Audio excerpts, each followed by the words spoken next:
Hi, I'm Jackie from Multnomah County Library School Corps with Novelties 2021.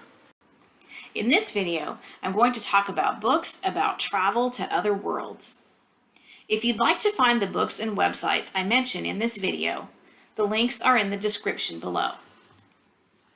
The Barren Grounds, Book 1 of the Misiwa Saga by David Robertson, grades 5 through 8.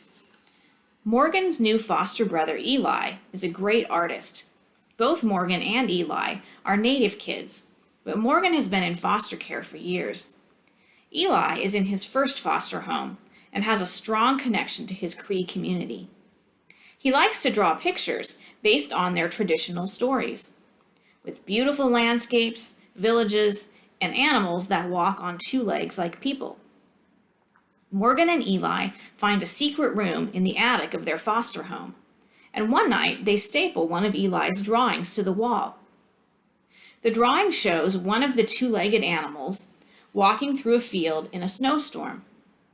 As they start to staple it to the wall, they begin to feel cold gusts of air, and when they staple the last corner in place, the blizzard in the drawing comes through into the attic and the animal starts running toward them.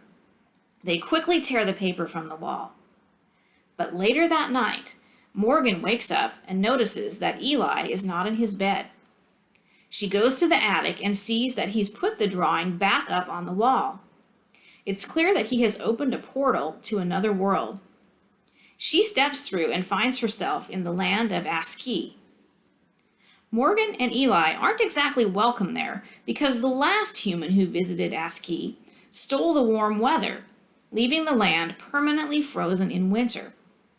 The animal residents are running out of food, so Morgan and Eli must embark on a mission to find the human who stole the warm weather and return it to Aski.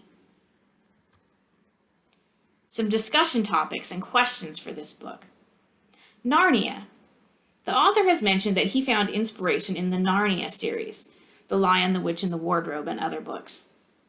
If you're familiar with the Narnia books or movies, or other stories of travel to different worlds, what was similar to or different than this book? Indigenous culture. How are Morgan and Eli connected to their culture in different ways? Why does it bother Morgan when Katie and James try to connect her to Indigenous culture? The man. Why did the man take the green time? Who or what is similar to the man in our world? And a sequel.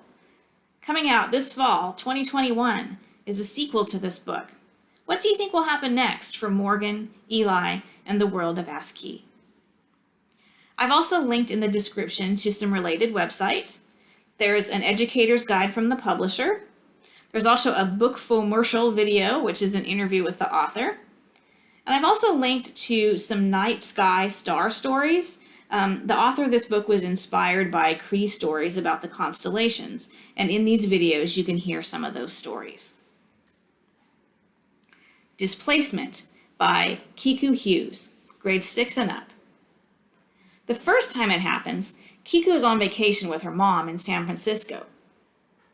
While her mom goes into a store, Kiku sits down to rest and closes her eyes. That's when she hears music. And when she opens her eyes, everything is foggy. The fog clears, and Kiku realizes she's in an auditorium, watching a girl play the violin. And when the girl is finished, a woman introduces her as Ernestina. Kiku has a jolt of recognition. The violin-playing girl is her grandmother. Kiku never knew her, but she knows that Ernestina was an excellent violinist and had been in a Japanese-American internment camp during World War II. Suddenly the fog reappears and Kiku is back in San Francisco. But the time travel happens again when she gets home to Seattle. This time, Kiku finds herself at the Topaz internment camp, with her grandmother's family living right next door. But unlike last time, she doesn't return home right away. Months pass, and though Kiku doesn't have the courage to introduce herself to Ernestina, she does make other friends. She also learns much more than she ever heard in school about the internment camps. She sees the loss of civil liberties her relatives faced, but also their activism and the sense of community they shared. But when will Kiku get to return back to the present day? The Magic in Changing Your Stars by Leah Henderson, grades 4 through 6. Ailey's school is doing a production of the musical The Wiz, and he can't wait to try out. He's a great dancer and he wants to play the role of the Scarecrow. But his audition doesn't go so well. He freezes up and forgets his lines and dance steps. After he gets home, he gets even worse news. His beloved Grandpa is sick in the hospital. When Ailey goes to visit him, Grandpa tells him a secret. When he was young, he was a really good tap dancer. One day, when he was dancing on the street, a famous tap dancer named Mr. Bill Bojangles Robinson stopped to watch him, gave him his tap dancing shoes, and asked him to come dance at his theater. But Grandpa, like Ailey, would freeze up when he got nervous, so he never went. He did save the shoes, though, and he tells Ailey where to find them. Late that night, Ailey gets them out of the closet and attempts to do some tap dancing. Suddenly, the big shoes shrink to fit his feet. The walls ripple and he hears a popping sound. When he opens his eyes, he finds himself on a busy street in Harlem, New York, in the year 1939. Not far away, on a corner, he sees his grandpa, as a boy about Ailey's age. Should he introduce himself? Will Grandpa know who he is? And what might happen if he does? The Mysterious Disappearance of Aiden S., as told to his brother, by David Levithan. Grades 5 through 7. Lucas's brother Aiden has been missing for 6 days. His family, their neighbors, and the police have searched for him everywhere. Their house, the school, the woods, and the pond. But there's no sign of Aiden. Then Aiden suddenly reappears in their attic. Lucas is the one to find him, and he asks the question everyone's been wondering about. Where were you? And Aiden answers, Avignon. Aiden's story seems impossible.